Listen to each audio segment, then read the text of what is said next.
और इन्हीं बड़ी खबरों के साथ अब आगे बढ़ते हैं नंबर 1 डिबेट, दोपहर के नंबर 1 डिबेट की तरफ। क्या पाकिस्तान पर प्रतिशोध का काउंटडाउन शुरू हो गया है? क्या पाकिस्तान पर हमले का सायरन बजने ही वाला है? मोदी सरकार फुल एक्शन के फाइनल मोड पर है और 24 घंटे के भीतर सेना प्रमुखों के साथ बैठक, सीसीएस की बैठक, सीसीपीएस की बैठक, ये सारी बातें इशारा कर रही हैं कि अब सरकार एक्शन के फाइनल स्टेज पर है। प्रधानमंत्री नरेंद्र मोदी सेना को पाकिस्तान पर हमला करने के लिए हरी झंडी दिखा चुके हैं। मोदी ने सेना को प्रतिशोध के लिए फ्री हैंड भी दे दिया है और ये तमाम खबरें जैसे ही पाकिस्तान तक पहुंची, चारों तरफ खौफ के बादल मंडराने लगे। पाकिस्तान का पैनिक बटन ऑन हो चुका है। पाकिस्तान के मंत्री रिपोर्ट आपको दिखा देता हूं।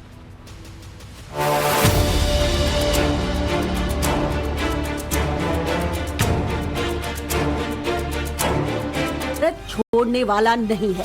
साफ है अब पाकिस्तान को उसके किए की सजा मिलना तय है। अब आतंकी मुल्क पाकिस्तान घंटे गिन रहा है, क्योंकि वो भी जानता है कि अब की बार मोदी सरकार कल्पना से परे बदला लेने जा रही है। Bureau report, times now Navbharat. प्रतिशोध का काउंटडाउन शुरू हो चुका है।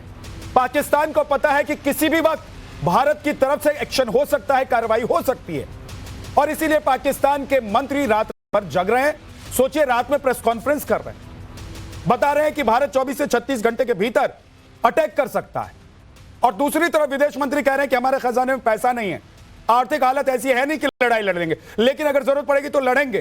तो भाई ऐसे लड़ोगे तो मरोगे ही। आज इसी पर बात करेंगे। धनंजय गिरी, प्रवक्ता बीजेपी से हमारे साथ हैं।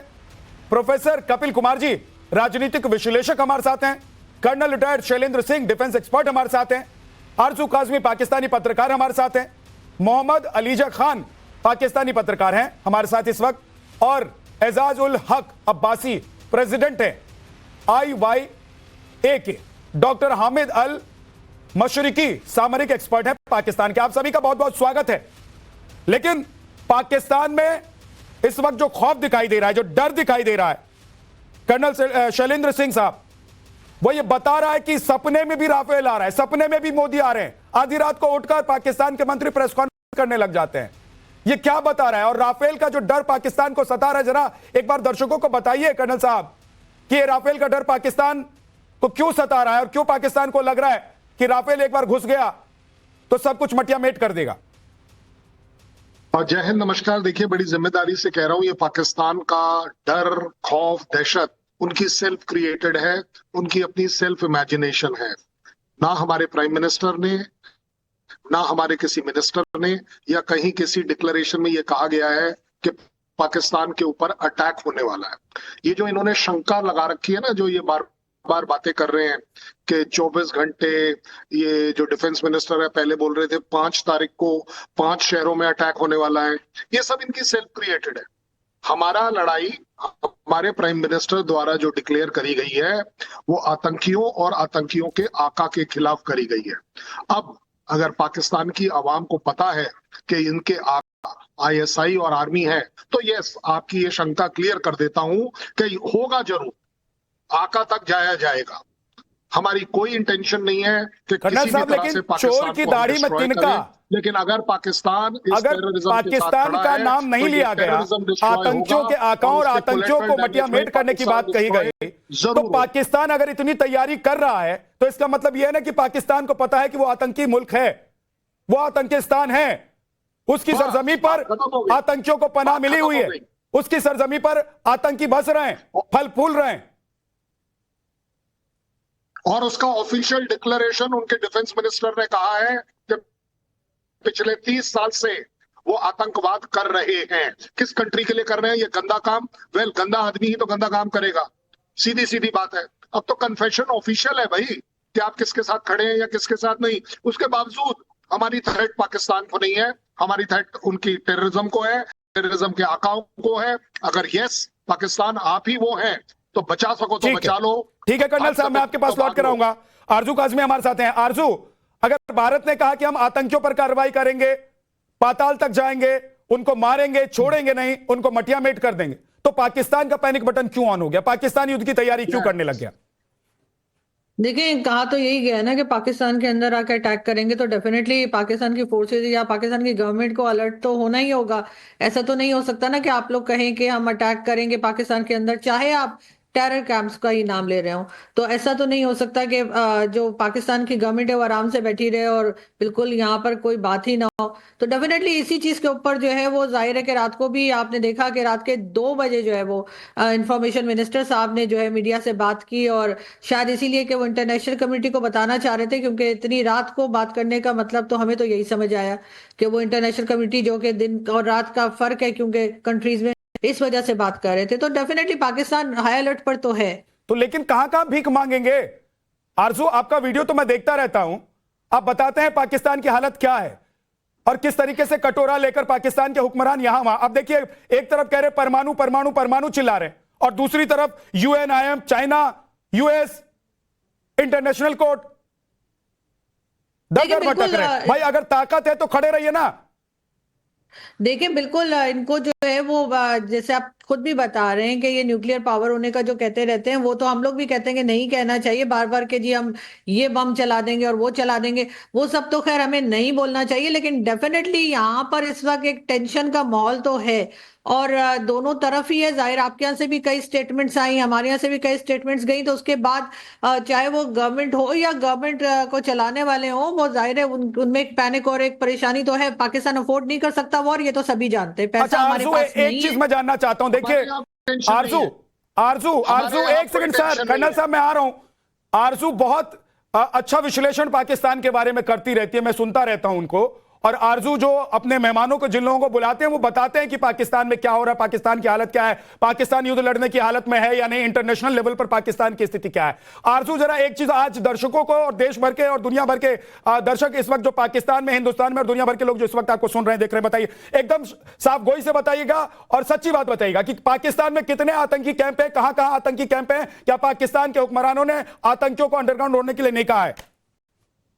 देखें, कितने कैंप हैं वो तो मैं नहीं बता पाऊंगी, मुझे नहीं मालूम कितने कैंप हैं, और अंडरग्राउंड होने को कहा है ये भी डेफिनेटली मुझे नहीं पता। लेकिन हाँ, यहाँ पर टेरर ग्रुप्स हैं, यहाँ पर टेरर ऑर्गेनाइजेशंस को सपोर्ट किया जाता रहा है पहले, और ये बात कोई मैं नहीं कह रही, ये बात जनरल परवेज मुशर्रफ भी कह चुके हैं कि हमने सपोर्ट किया। ये बात अभी ख्वाजा आसिफ साहब ने भी कही है कि 30 साल हम लोग मिलिटेंट्स को सपोर्ट कर रहे हैं।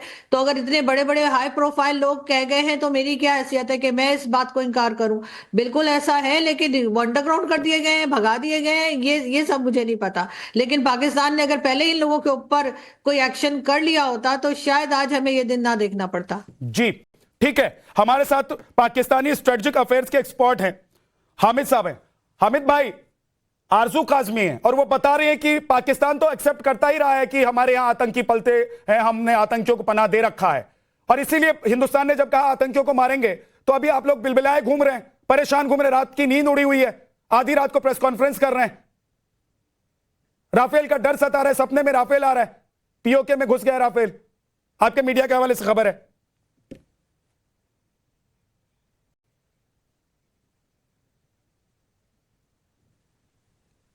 हामिद, आपको मेरी आवाज आ रही है? हामिद को मेरी आवाज नहीं जा रही है। हामिद साहब, आप मुझे सुन पा रहे हैं? मोहम्मद अलीजा खान, आप पाकिस्तानी पत्रकार हैं, क्या पाकिस्तान को रात में राफेल का डर सता रहा है और दिन में गला सूख रहा है और तब भी जंग जंग चिल्ला रहे हैं आप लोग, जबकि आप लोगों को पता है कि खाने को नहीं है दाने आप लोगों के पास? आपके विदेश मंत्री कह रहे हैं शाकदार कि हमारे पास पैसा ही नहीं है, लेकिन लड़ना होगा तो लड़ ही लेंगे। तो क्यों लड़ना भाई, आतंकियों को खत्म कीजिए। देखिए, मैं ये बात समझने से कासिर हूं कि आप लोग सिर्फ हेर से की बुनियाद पर इस तरह की गुफ्तगू करते हैं। आपका इब्तदाइया मैंने सुना जिसमें आपने कहा कि हमारे जनरल आसिम मुनीर कहीं छुप गए हैं और हमारे जो वुज़रा हैं उनके हाथ पैर कांप रहे हैं। इससे आसिम मुनीर ने अपने परिवार को क्यों फौरन भेज दिया? बहुत अहम प्रेस कॉन्फ्रेंस की है और उसमें आपकी जो पाकिस्तान में कार्रवाइयां हैं, जो अभी भी आप दहशतगर्दों को सपोर्ट फराहम कर रहे हैं पाकिस्तान में इंसर्जेंसी के लिए। एक चीज मुझे बता दीजिए ना भाई, मेरे मुझे ये बताइए कि आसिम मुनीर ने अपने परिवार को कहाँ भेज दिया है?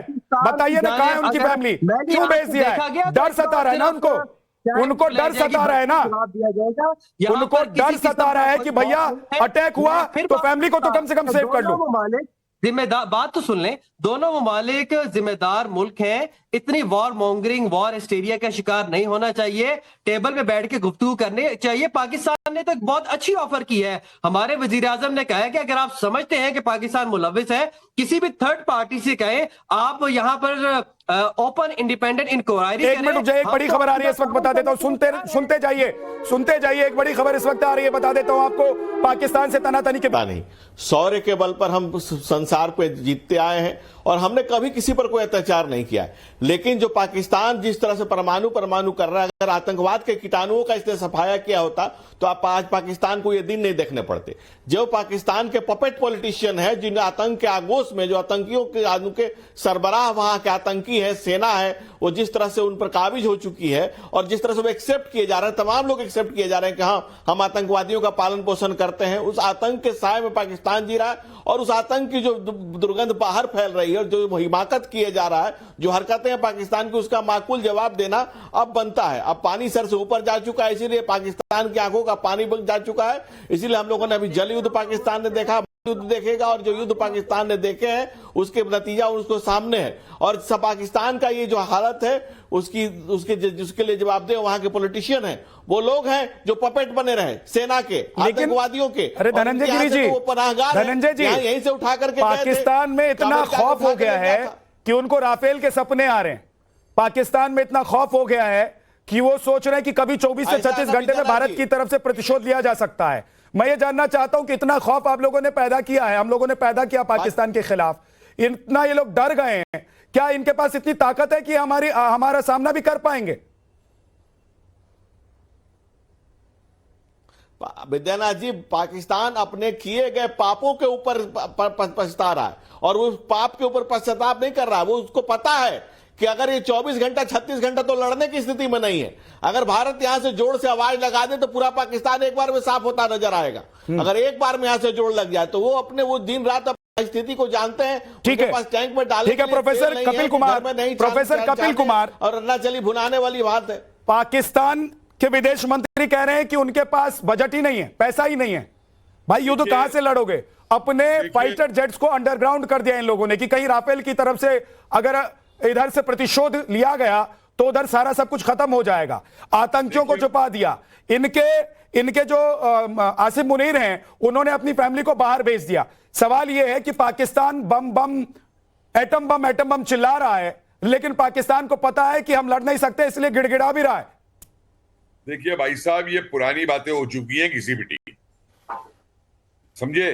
पहली बात तो मुझे ये समझाइए कि आप इनको आतंकी कहना कब बंद करेंगे? ये आतंकी नहीं है, वहां कोई आतंकी संगठन नहीं है। ये सारे अपने आप को गाजी बनना चाहते हैं। गाजी का मतलब जानते हैं आप? काफिरों का कत्ल करने वाले और काफिरों का धर्म परिवर्तन करने वाले इस्लाम के सिपाही, ये गाजी हैं, आतंकी नहीं है। सही कह रहे हैं कि हमारे यहां कोई आतंकी नहीं है। ये सारे गाजी बने हुए हैं सारी दुनिया के लिए। दूसरी बात मैं इनको बताना चाहता हूं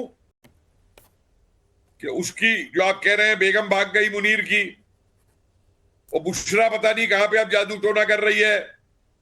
मैं आरजू जी एक बात बताना चाहता हूं कि हिंदुस्तानी औरतों और बच्चों को नहीं मारते हैं जो ये गाजी करते हैं। इसलिए पाकिस्तान के बच्चों और औरतों को कोई घबराने की जरूरत नहीं है। हमारी जब मिसाइल आएंगी ना तो आईएसआई के हेडक्वार्टर पे आएंगी और रावलपिंडी में इनके आर्मी हेडक्वार्टर पे आएंगी। हम बच्चों पे नहीं चलाएंगे अपनी मिसाइल। और जहां तक एक्शन का सवाल है, एक्शन तो शुरू हो चुका है भाई। अभी तो सिर्फ पानी का बम फोड़ा है। ये पानी की कमी से भी मरेंगे और पानी में डूबकर भी मरेंगे। जेलम और चिनाब में जो हमने किया है ना, वो इनको साबित कर दिया है। अलीजा खान, आप लोगों ने अपने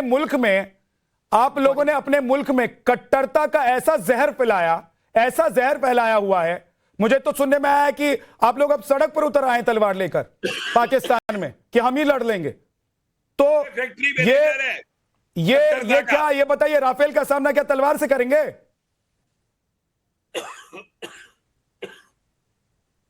इनका हर मुल्ला कट्टरता का इंजीनियर है।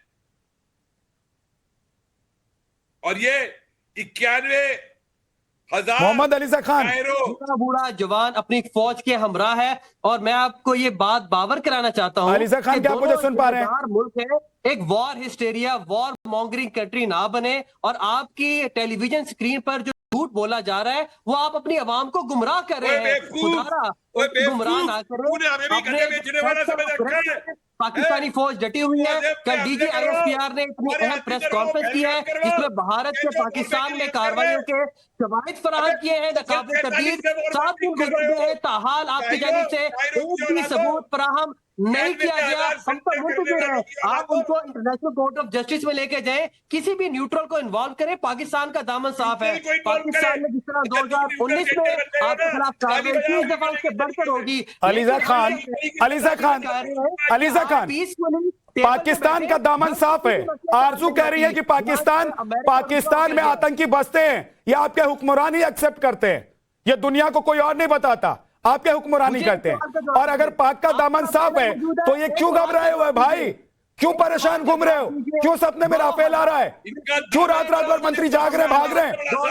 क्यों यूएन जा रहे हो? क्यों यूएन जा रहे हो?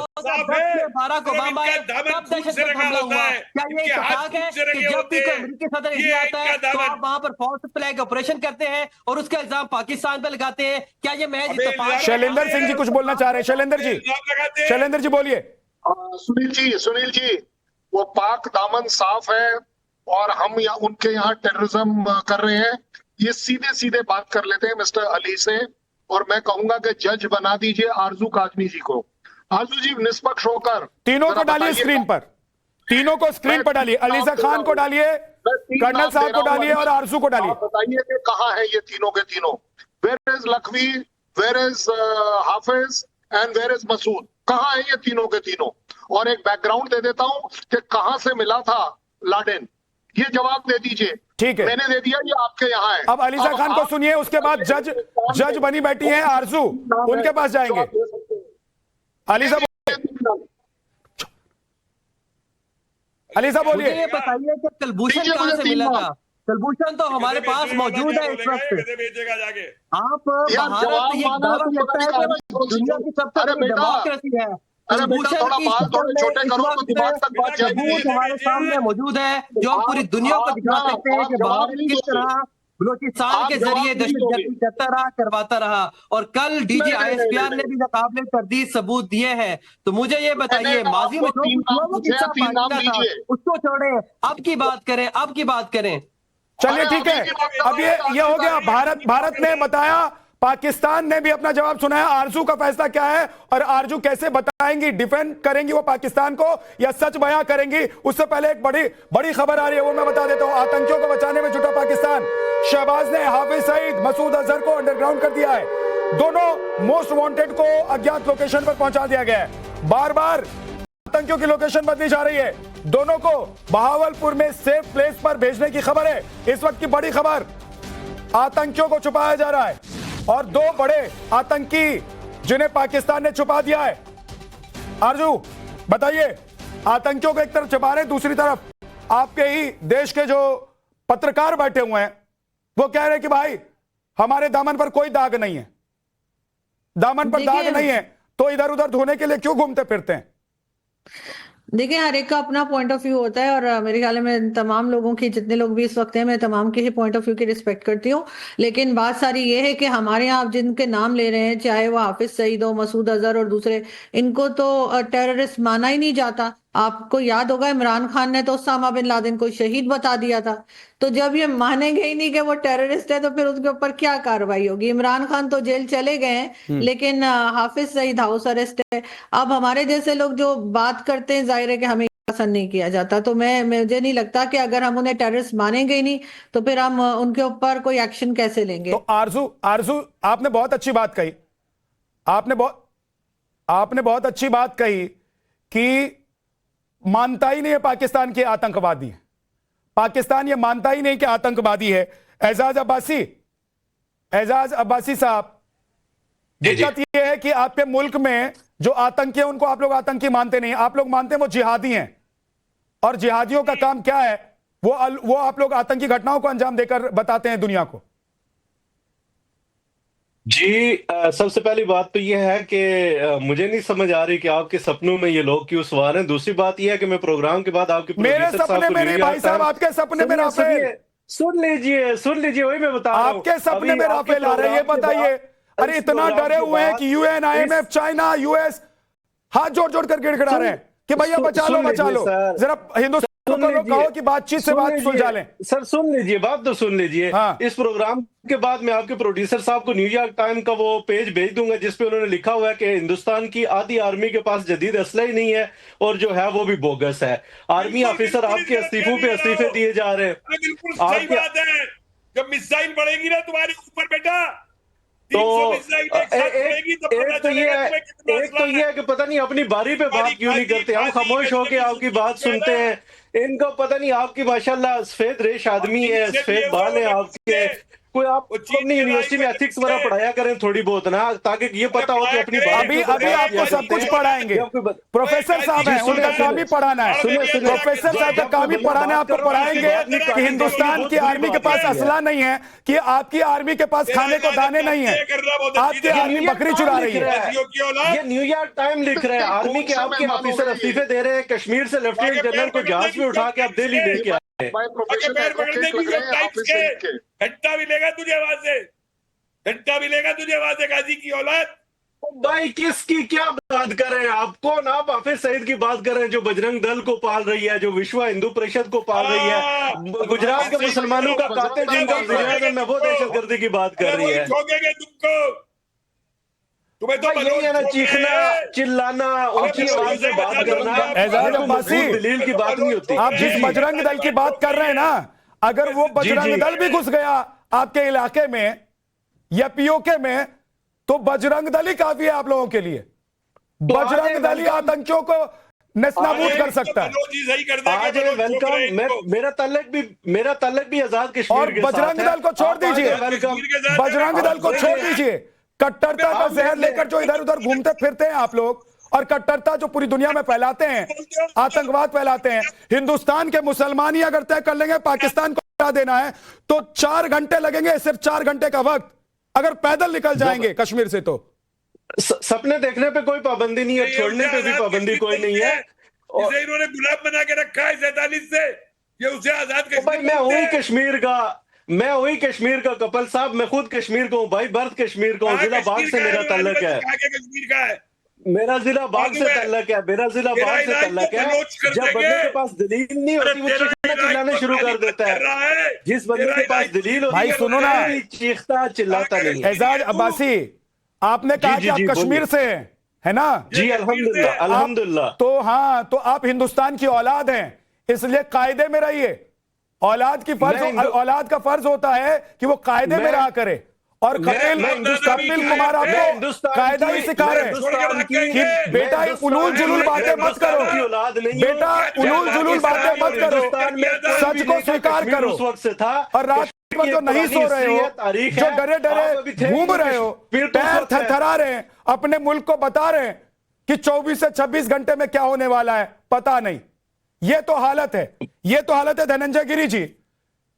भारत के हर नागरिक को इंतजार है धनंजय जी कि हिंदुस्तान का प्रतिशोध क्या होगा और कब होगा। पाकिस्तान भले ही परेशान हो, लेकिन भारत का प्रतिशोध इस बार क्या होने वाला है, कैसे होने वाला है और कब होने वाला है। पाकिस्तान ने तो बता दिया है कि 24 से 36 घंटे के भीतर होने वाला है। तरफा पानी का बम चला है इन पे, क्या कर लिया धनंजय जी? विद्यानाथ जी, सबसे बड़ी बात है कि कह रहे थे ना ये विद्यानाथ जी, जब प्रधानमंत्री ने तीनों सेनाध्यक्षों के साथ बैठक करके और उनको स्पष्ट कर दिया, उनको खुली छूट दे दी है, तो अब पाकिस्तान इतिहास होने में ज्यादा वक्त नहीं लगेगा। इतिहास में पाकिस्तान से बड़ी कायर कौम दुनिया में आपने नहीं देखी होगी। 1 लाख सैनिकों ने जिसके सरेंडर किया था, आज पूरा पाकिस्तान थर थर कांप रहा है। और रात को उठ करके जब खुद ही पीसी कर रहे हैं कि राफेल आ जाएगा, ये विमान आ जाएगा। अरे तुम इतिहास होने जा रहे हो, तुम मिटने की तैयारी पे कगार पे खड़े हो। और आपने ठीक कहा कि अगर वो थोड़ा सा उसका ये न होता कि हमारे ही बच्चे हो तो कब के खत्म हो गए होते। लेकिन तुम्हें खत्म करने का वक्त आ गया है, क्योंकि आतंक के इस नासूर को, और जैसे आरजू काजमी ने अलग शब्दों में कहा और प्रोफेसर कपिल जी ने अलग शब्दों में कहा, लेकिन दोनों ने बात एक ही कही कि आतंकवाद को आतंकवाद नहीं समझना और उसी पर खड़ा रहना, यह पाकिस्तान की जो फितरत है। और आतंक के आगोश में पूरे मुल्क को, अपने ही मुल्क को डस गया इन लोगों ने खत्म कर दिया है। लेकिन इनके समाप्ति का, इनके पास टेंस होने का, पाक के इतिहास होने का वक्त आ गया है और उसमें ज्यादा समय नहीं है। विद्यानाथ जी ये खुद ही इसकी तस्दीक कर रहे हैं, उठ करके इनको सपने आने लगे हैं, ये उठ करके प्रेस कॉन्फ्रेंस करके बताने लगे हैं। इनको अपने पाप का पता है और इनको अपने आने वाले होने वाले इतिहास का भी पता है कि अभी हिस्ट्री होने जा रहे हैं, इनकी ज्योग्राफी से इनका हिसाब किताब खत्म होने जा रहा है। ये इन्हें बखूबी पता है कि इस बार जो जिस भारत को इन्होंने छेड़ा है वो किसके नेतृत्व में है और इसका अंजाम भुगतने के लिए पाकिस्तान मोटे तौर पर तैयार है। इसलिए पाकिस्तान में भगदड़ मची हुई है, सेना इस्तीफा पर इस्तीफा दिए जा रही है। सारे बड़े जितने अलीजा खान, आपके सामने दो ऑप्शन है, आपके सामने दो ऑप्शन है थोड़ी है। अलीजा खान, आपके सामने दो ऑप्शन है। हालांकि जो आतंकी हमला हुआ है उसका प्रतिशोध तो होगा ही, उसका काउंटर तो होगा ही, लेकिन उसके बावजूद आपके पास दो ऑप्शन है। आपको तय करना है कि आपको आतंकियों को सरेंडर कराना है या अपनी सेना को सरेंडर कराना है भारत के सामने। आपको 1971 में जाना है या 2025 में रहकर आतंकियों के सफाए के लिए हिंदुस्तान के साथ आगे बढ़ना है। अरे क्यों इस बेवकूफ को ऑप्शन दे रहे हो? हमारे सामने सिर्फ एक भारत ऑप्शन की है, ख्वाहिशात में मैं ये कहूंगा कि हजारों ख्वाहिशें ऐसी कि हर ख्वाहिश पे दम निकले। मसला ये है और इस बार आप लोगों का दम जरूर निकलेगा। इस बार अगर यही शेरो शायरी में पड़े रहे तो भाई साहब आपका दम निकलना तय। उसके ऊपर अगर यही शेरो शायरी करते रहे तो दम निकलना तय। कोई बाय नहीं कर रहा। आप सुने तो सही, आप बात तो सुने। आपकी जो सहाफी है बरका दत्त, उनका ट्विटर ऑन रिकॉर्ड है। वो कह रहे हैं कि अमेरिका की जानिब से जो रद्द-ए-अमल आना चाहिए था, जो सपोर्ट मिलनी चाहिए थी, वो भारत को नहीं मिली। चाइना ने पाकिस्तान के हक में बयान दिया। अमेरिका का पैर पकड़ लो भाई, जाके अमेरिका का पैर पकड़ लो। सुन लो भाई मेरे भाई सुनिए, इस बार कोई अमेरिका, कोई रूस, कोई चीन, कोई ब्राजील, कोई देश आपके काम नहीं आने वाला है। कोई देश आपके काम नहीं आने वाला है। मैंने आपको बता दिया, आतंकियों का सरेंडर करा लो, नहीं तो अपनी सेना का सरेंडर करा लो। यही होने वाला है इस बार। आतंकियों को ढूंढ कर तो मारेंगे ही, और अगर बचना चाहते हैं तो सेना का सरेंडर भी करा दो। प्रोफेसर कपिल गुमराह हो रहे हैं और लोग आपको क्रिटिसाइज कर रहे हैं, तो मुझे बात करने वाले को एक बात समझा दो। मैं ये कह रहा हूँ कि हमें अमेरिका की जरूरत नहीं है, मुझे किसी की जरूरत नहीं है। ब्रेकिंग हमारी अपनी बाजुओं में दम है, समझ गए? हमें जरूरत नहीं है। तुम जाओ अपने कटोरे लेके चीन और टर्की के पास करेंगे क्या भीख मांग जाके अपने बड़े कटोरे से। अबे हम अपने मजबूत खड़े हैं, समझ गया? तभी रात को 2 बजे तुम्हारी नींदें उखड़ी हुई है। जा बेग में भाग गई है तुम्हारी, तेरी बेगम घर पे है या वो भी दुबई चली गई? जरा जाके देख लियो, जब तक डिबेट से घर पहुंचेगा जरा देख लियो, वो भी छोड़ के चली गई। कौन सी वाली गई, कितनी है तेरी? 4 बेग में है, 5 बेग में है? ये बराबर वाला जो बैठा है ना, कश्मीरी मौलाना बोल रहा है अपने को, इसकी बेगम घर पे है या भाग गई? इसकी बेगम है घर पे या भाग गई? फैंटास्टिक चाय पिलाई जाएगी आपको, और इस बार आपको फैंटास्टिक चाय से की जाएगी और इस बार वापस इस बार कुलभूषण की तरह यहाँ और दुनिया को दिखाया जाएगा। अबे जाहिल लोगों को फैंटास्टिक का मतलब भी मालूम है। पाकिस्तान का फैंटास्टिक नहीं, हम तुम्हारा फंटा करेंगे, तुम्हारा फंटा करेंगे। किसी को आर्बिट्रेटर मुकर्रर करें, रह जाओगे तो नहीं मिलेंगे। क्या हाल होगा तुम्हारा? आपका नैरेटिव कोई बाय नहीं कर रहा। अमेरिका की सपोर्ट नहीं आई, चाइना की सपोर्ट नहीं आई, पाकिस्तान दुनिया में बयान किया है जिहादियों का नैरेटिव। भाई मेरे अलीजा खान, मेरे भाई अलीजा खान, सुनो सुनो सुनो सुनो सुनो अलीजा खान सुनिए सुनिए सुनिए सुनिए सुनिए। अरे प्रोफेसर साहब 1 सेकंड रुकिए, प्रोफेसर साहब 1 सेकंड रुक जाइए। आपको आके हमारे दरख्त अलीजा खान सुन लो। अरे भाई रुको, स्टॉप। इतना जो अमेरिका चिल्ला रहे हो, जब अमेरिका जाते हो तो क्या क्या उतरवाते हैं एयरपोर्ट पे, बताओ देश को। तुम्हारी हीरोइन रो कर पूरी दुनिया को बता रही है, तुम भी बता दो। जितना अमेरिका जा रहे हो, एयरपोर्ट पर क्या क्या उतार के चेक करते हैं, जरा बताओ दुनिया को। उतरवा लिया था भाई, उसको तो अमरीकी दाखिले पर पाबंदी थी, अब तो वजीर आजम बन गया, मजबूरन उसको बुलाना पड़ता है। वो तो बैनुल अक़वामी दहशतगर्द डिक्लेयर अरे किया भाई, गया था। लंगोट उतरवा लिया था उन्होंने। आप लोगों की तो पैंट तक उतरवा लेते हैं। रुक जाइए, अभी रुक जाइए, एक बड़ी खबर बता देता हूं प्रोफेसर साहब, जरा सुन लीजिए। आतंकियों को बचाने में पाकिस्तान जुटा हुआ है। शहबाज ने हाफिज सईद और मसूद अजहर को अंडरग्राउंड कर दिया है। दोनों मोस्ट वांटेड हैं। अज्ञात लोकेशन पर दोनों को भेज दिया गया है। बार बार आतंकियों की लोकेशन को बदला जा रहा है। दोनों को बहावलपुर के सेफ हाउस में रखा गया है। पाकिस्तान को डर सता रहा है कि उनके आतंकियों को कहीं भारत निपटा न दे। पाकिस्तान को डर सता रहा है कि उनके आतंकियों को अगर भारत ने निपटा दिया तो उनका आतंक का कारोबार कैसे चलेगा। जमीर अली पाकिस्तान के पत्रकार हमारे साथ जुड़ गए। जमीर भाई, आतंकियों को इतना जो छुपा रहे हैं, क्या करेंगे इनको रख के? क्या डर सता रहा है कि आतंक का कारोबार बंद हो जाएगा? बहुत शुक्रिया। देखिए, इस वक्त जो खबरें हैं वो यही हैं कि हाफिज सईद और मौलाना मसूद अजहर की जो सिक्योरिटी है उसको बढ़ा दिया गया है, और उसके साथ साथ ये भी खबरें हैं कि जहां पर उनको पहले रखा गया था लाहौर की जेल में, वहां से उनको शिफ्ट कर दिया है। तो सलाह दी कि उनको बहावलपुर की तरफ मुंतकिल किया गया है। उसका जो मेन रीजन है वो यही कि इंडिया और पाकिस्तान के दरमियान इस वक्त जो की सूरत हाल है, उस सूरत हाल के नतीजे में उनकी सिक्योरिटी बढ़ाने के लिए उनको नामालूम मकाम पर मुंतकिल किया गया है। क्योंकि इससे पहले हमने देखा था कि पाकिस्तान में मुतअद्दिद ऐसे वाकयात हुए थे जहां पर जो जिहादी संगठन थे उनके कुछ लोगों को शहीद किया गया था और मुख्तलिफ पे उनको टारगेट किया गया था, जिसके बाद अब मौलाना मसूद अजहर और हाफिज सईद की जो सिक्योरिटी है उसको पॉइंट ऑफ व्यू से उनकी जो जगह है उसको चेंज कर दिया गया है। उसको इस वक्त नामालूम मकाम पर मुंतकिल किया गया है, और उनकी जो सूरत हाल है ये बताई जा रही है कि उनको शायद बहावलपुर की तरफ कहीं मुंतकिल किया गया है, क्योंकि दोनों पाकिस्तानी कवानीन के तहत इस वक्त जेल में है। मौलाना मसूद अजहर और हाफिज सईद इस वक्त जेल में है, और उनके खिलाफ पाकिस्तान ने मुतअद्दिद मुकदमात हैं जो कि चल रहे हैं। उस हवाले से उनको वहां से मुंतकिल किया गया है, क्योंकि इस वक्त उनकी सिक्योरिटी ज्यादा अहम है, क्योंकि वो पाकिस्तान की कस्टडी में। इस सूरत हाल में अगर उनको कुछ होता है तो फिर ये पाकिस्तानी सिक्योरिटी की सूरत हाल पर बड़ा सवालिया निशान होगा। लिहाजा उनकी जो सिक्योरिटी है उसको मजीद बढ़ा दिया गया। पाकिस्तान की कस्टडी में इसलिए पाकिस्तान उन्हें छुपा रहा है, या हिंदुस्तान का डर सता रहा है इसलिए पाकिस्तान छुपा रहा है?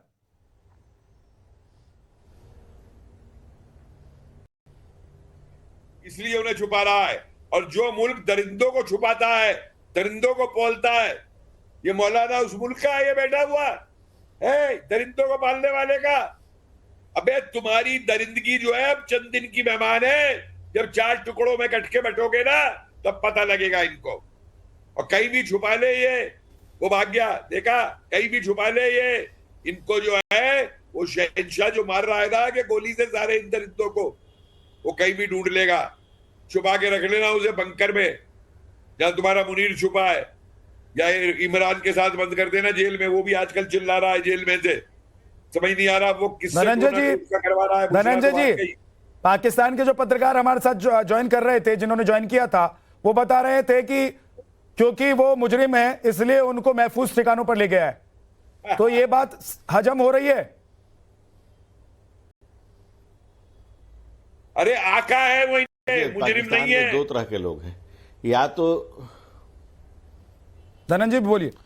विद्यानाथ जी, 2 तरह की स्थिति है पाकिस्तान में। विद्या जी, 2 तरह की स्थिति है पाकिस्तान में। या तो पाकिस्तान पूरा दुबका हुआ है, या जो बहुत वेल ऑफ है वो दुबई जा चुका है। या तो दुबई में है या दुबका हुआ है, सब दुम दबा करके भागने की स्थिति में है। लेकिन जो इतनी गुर्बत में है कि जिनके पास खाने को नहीं है दाने, वो कैसे चले, वो कैसे दुबई जा सकते हैं? वो दुबके हुए हैं, डरे हुए हैं, और जो अपने पाप किए हैं, जो बहुत बहुत शुक्रिया, बहुत बहुत शुक्रिया। वक्त इतना ही है। आप सभी मेहमानों का हमारे साथ जुड़ने के लिए बहुत बहुत शुक्रिया। पाकिस्तान को पता है कि अगर आतंकी मारे गए, आतंकियों के सरगना मारे गए, तो आतंक का कारोबार कैसे चलेगा। दुनिया भर में जो आतंक फैलाना है, लोगों को मौत के घाट उतारना है, जिहाद फैलाना है, गजवाए हिंद करना है, उसका कारोबार कैसे चलेगा, इसलिए आतंकियों को छुपाया जा रहा है। अभी इस डिबेट में इतना ही, लेकिन अब भारत पर लगातार तमाम अपडेट्स हम आपको देते रहेंगे। अब देखते रहिए।